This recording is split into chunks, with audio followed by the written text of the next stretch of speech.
Hey YouTube, we need to talk about how Niantic just keeps shooting themselves in the foot, or it's either they're shooting themselves in the foot or just us right in the face. Because we had a great new feature. It was released, everyone got excited about it. Then it came out saying, oh no, that's not happening for long term, just this weekend, and then it has actually confirmed disappeared. So, for those of you who do not know what I'm talking about, the share raid attendance, there was a in raid button in between, I think, recent and online, or either online and name. There was like an in raid button that you can see your friends who were in raids. So you click that, and then it showed all your friends in the raids, and then you can just use a remote raid pass to go in. But as you can see here, the share raid attendance with friends disappears at 6:15 when the wild area global event ends. So by the time you are seeing this on Monday, that raid sort of ability to click on that button and see who's raiding and get into the raids through your friends page is no longer there. And this is a history of Niantic, and I think this is one of the main reasons I am personally struggling to continue to get excited about the game along with all the other aspects of it. So Niantic has a history of implementing great changes, the user base loving it, and then immediately being like, no, we're not going to do that because we don't want to. That's not our vision of a game. And I mean, yes, they are the ones who are in charge of running the game, and they could structure it how they want. And I know, certain philosophies are like, you should never just give in to everything that your player base is saying, because then it takes away from the core aspects of the game that you want and and how it's developed. And if you cater too much, it can lose value overall. Like you see that with, I'll just give you an example of a show that I used to watch. I used to watch Arrow, and basically they completely changed the later seasons to make like a love connection between two people, because there was a fandom shipping that two people, and it went away from like the comic book series, and then the show went downhill from there. So I get why they're like, maybe in their mind they think like, oh no, we need to keep it to the way that we think the game is supposed to be played. But what have they done in the past? So again, as someone who's been playing from 2018, I've kind of seen it all. They made some good changes that they have kept, and then they made some bad changes, reverting, not reverting, backlash, stuff like that. So I'm going to go to one of the earliest instances I can think of what I actually appreciate and is still here today. For those of you who do not know, especially this is a GBL channel, you had to walk to get your battles for the day. So you started in seasons 1 and 2, you started with one free battle a day, so one set of 5. To unlock your second, third, fourth, and fifth set, you needed to walk 3 kilometers per set. So you walk 3 kilometers, you get your second set. You walk another 3 kilometers, you get your third set. So basically, there were days that if you did not walk, let's say you were working from home, snowstorm, like you're just inside, you did not get a second set. So you only got 1 set per day. They dropped that requirement in the 3rd season, and has been like that, no walking requirement since then, just 5 sets. Perfect. So that is a great change that they made, that I've been very happy with. COVID changed a lot. So COVID, a game that is supposed to be out and about, you're supposed to be out there and with people. You can't really do that when COVID and there's lockdowns. So they introduced 2 things during COVID. Actually, they introduced like 4 things during COVID, but there's 2 big ones. The radius of your person to reach Pokestops and Pokemon, and remote raid passes. So we'll start with the radius, because what happened with the radius is, before, pre-COVID, you needed to be like right on the Pokestop or gym. In fact, if you were across the street, like if they had it at a, let's just call it like a building on one side of the street and you were on the other side of the street, you could not reach it. That's how close you needed to be to that actual stop to be able to raid and catch Pokemon, stuff like that. And then they introduced a wider distance, because you can't be beside each other in COVID, so they widened the distance, and it was great. You can now reach from across the street. You get more Pokemon from your current locations, right? So if you're just like walking down a path, you get like more wider you just stay at your home, you get a wider radius. It was awesome. COVID ended and they reverted it. And people were like, why are you reverting this? We love it. And it was an accessibility issue because a lot of people are just like, not everyone has great mobility. So like this wider radius allows people to, who maybe not be able to easily cross the street or stuff like that, like be able to do that. So that was the first Hear Us Niantic hashtag.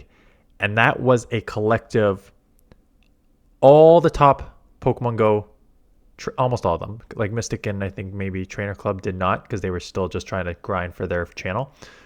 But Poke Daxi, Zoe Two Dots, a few of the other big names, and pretty much everyone down the board, to the small creators, to a bunch of the player bases, like no more money for Niantic until you guys revert this change.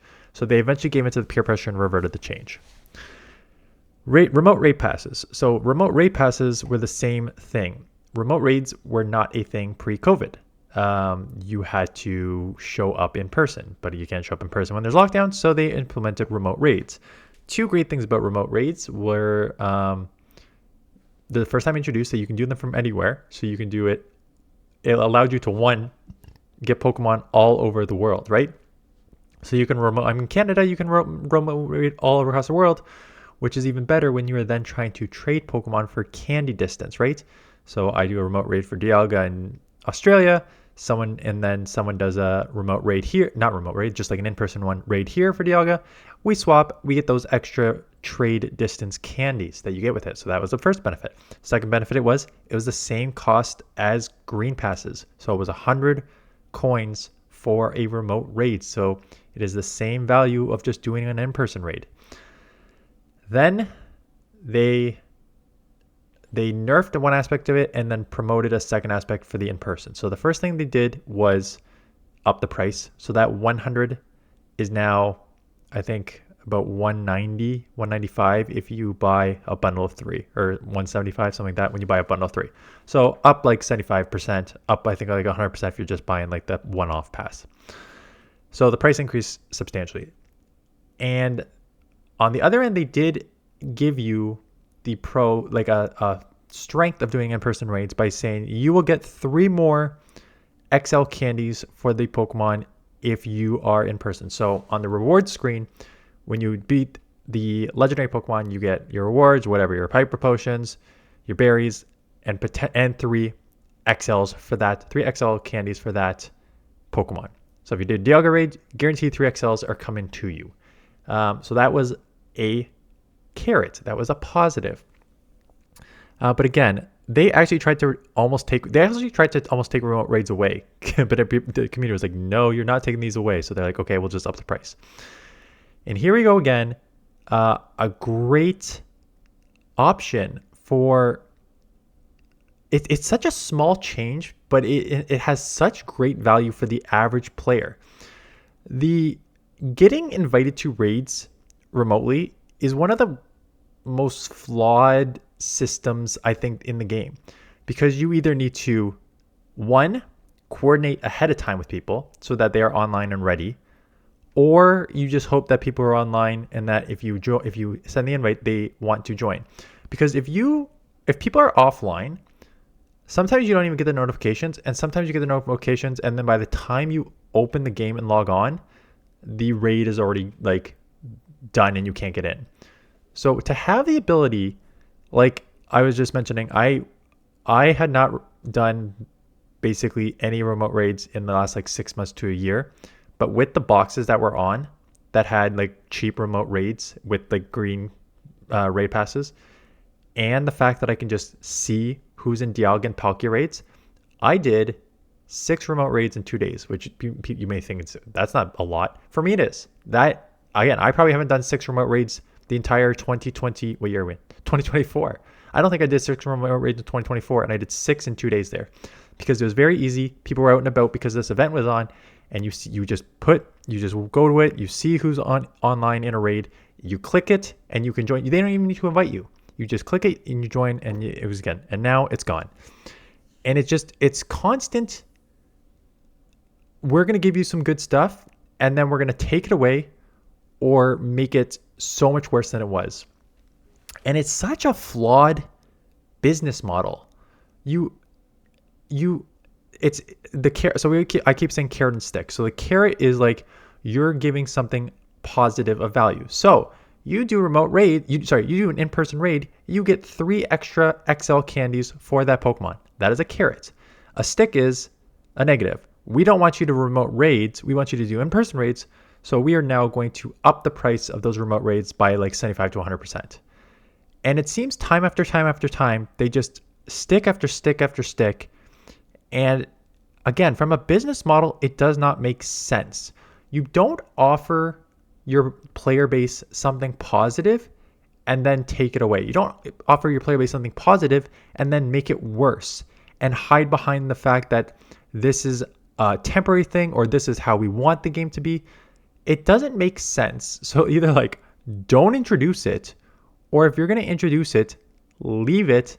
And if you want us to do more in-person raids, like again, Niantic's an AR company, right? So they want your data. They want you to be out and about like in person so they can get your like movement data.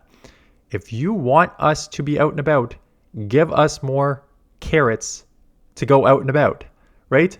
Make it that like if you do an in-person raid, a perfect example, I don't know other examples, you can drop your suggestions below. Like if you do an in-person raid, 3 XL candies guaranteed for the Pokemon.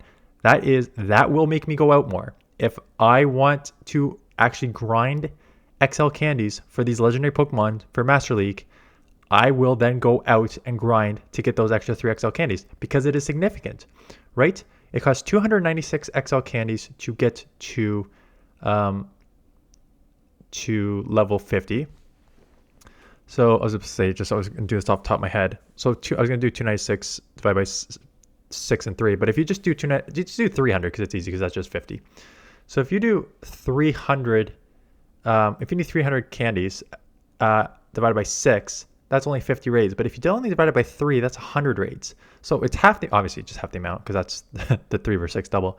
But that's significant when you talk about how much a raid pass costs and all that stuff, right? So the carrot for doing an in-person raid is worth it, and that will change my habits. If you're looking to change my habits, don't change it by taking stuff away and making it negative. Incentivize me to go out and do it, because all you're doing by pulling stuff away and making it negative is make me resent you and make me not want to play the game the way you want me to play it, right? So I'm already, again, everyone's different. There's still going to be a bunch of people who are out grinding and do 100% in raids and can do spotlight hour and stuff like that. But this game is so different for everyone. Why not offer everyone the best ability to play this game the way that they can, right? So I don't even talk, like I mentioned the accessibility issue, people have accessibility issues.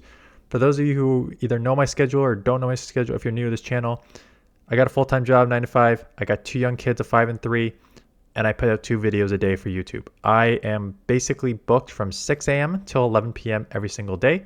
The only time I actually go out and raid is if I'm like in the office and I go out during lunch hour for like half an hour to do a raid. Like that's my gameplay. But if you gave me a remote raid, if there's like a Pokemon that I want and you had this remote raid button that I could just get to, I would probably play more. If you incentivize me in other ways to do this, I would play more. But when you keep taking away, it's very easy for me, especially someone who's been here since 2018 and has seen a lot of these Pokemon and stuff like that, to just not care anymore. Like, I don't understand the thought process of this game is already 8 years old, coming up on 9, I think, next year. To not try to get your player base, old and new, to be excited about this game and excited about the different aspects of this game, I don't understand the decision making behind it. Outside of the fact, like, and this is the thing, the only reason the decision making makes sense is if they truly do not care about any aspect of the game, and for them it is worth your AR data going out when you can. That data, that value to that data is more useful than everything other aspect of this game, which I don't know if that's totally true because Pokemon Go brings in a lot of money for these guys. But that's like my only thought process. And then again, if that is the only rational reason for you to do that, it also makes me resent you for doing it. So yeah, I just wanted to like kind of rant, kind of talk about it. It's such a weird thing. Like, I think people got more excited about this raid button appearing in your menu than people have cared about Dynamax and Gigantamax and stuff that are introduced in the game as like, oh, this new exciting stuff. Like people were more happy that they have the ability to play the game they want, as opposed to like, here's another thing we're introducing that is basically siloed in itself, right? Like these Dynamax and Gigantamax are basically like a siloed part of the game to a certain extent. So it's, I don't know. I'm just rambling at this point. Let me know your thoughts below about these changes, about the way Niantic runs it, what you would like to see them do. Like maybe I'll do a bit of like, here are like 10 positive things Niantic can do to help expand this game or make this game better. And I'll like look at your comments and I'll do a video on that. So drop your best comments below of like ways that you think the game could be better. One thing, how I would like for the Master League accessibility. So if you're the 750 people who watch my Master League team on this weekend compared to the 3,000 to 4,000 normal subscribers I get who watch my videos, no one plays Master League because it's inaccessible. But something that has not changed since level 50 and XLs came out are the amount of rare candies it takes to get one XL candy. It is still 100 to 1, and it's been 100 to 1 since day one that these things have come out. Knock it down to 50. Knock it down to 20. I know they don't want to do that because I need to do 50 raids to max out a Master League Pokemon if I'm doing it in person. If you now give me the ability to do 20 rare candies to an XL, that 50 raids probably comes like 20. And I honestly, I'm sitting on like 900 rare candies that I can easily pump out so many XLs if they lowered it. So they probably don't want to do it from that perspective. But again, if you want people to like play all aspects of this game with like Master League and stuff like that, like, and do more raiding and try to build up Pokemon to level 50, that is a way to help people. Whereas now it's just like, I'm not going to play Master League. I'm not going to build up to level 50 unless I can get like a hundo IV and I slowly grind over many years to build one up, right? So again, everyone plays differently. There are people who have hundos, who have the level 50s, and for them, they'll comment on this video like, oh, you're just not playing great. It's like, maybe from your perspective, but I think there's a lot of different ways to play the game, and Niantic has really narrowed the way that people can play the game at each and every turn here with their decision making. Anyways, that's it. Thanks for watching. Let me know your comments below. 1 week left in GBL, so top teams for Great League and Ultra League tomorrow. And then there will be the drop of the news. My guess, hoping Wednesday. Realistically, it's going to be Thursday. And why is it going to be Thursday? Because I am at a conference all day in person from like 8 to 5. So it's going to drop Thursday. Mark my words. Write it down. Thursday, new season news. Because I will not be here to cover it when it drops. Anyways, that's it. Thanks for watching. See you guys in the next one.